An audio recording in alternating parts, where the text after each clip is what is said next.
खुशामदीद।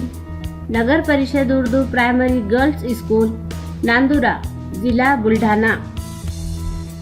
पेशकश मोहम्मद इजहारुल हक फारूकी। कौन कहाँ रहता है? इंसान का घर। मकड़ी का जाला। हाथी घनी झाड़ी में रहता है। बकरी का बाड़ा।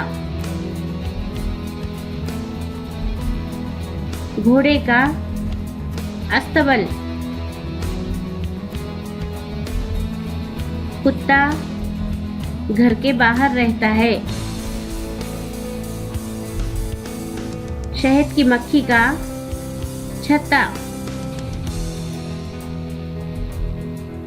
चूहे की बिल। गाय का बाड़ा। चींटी का टेला। मुर्गे का डरबा। परिंदे का घोंसला।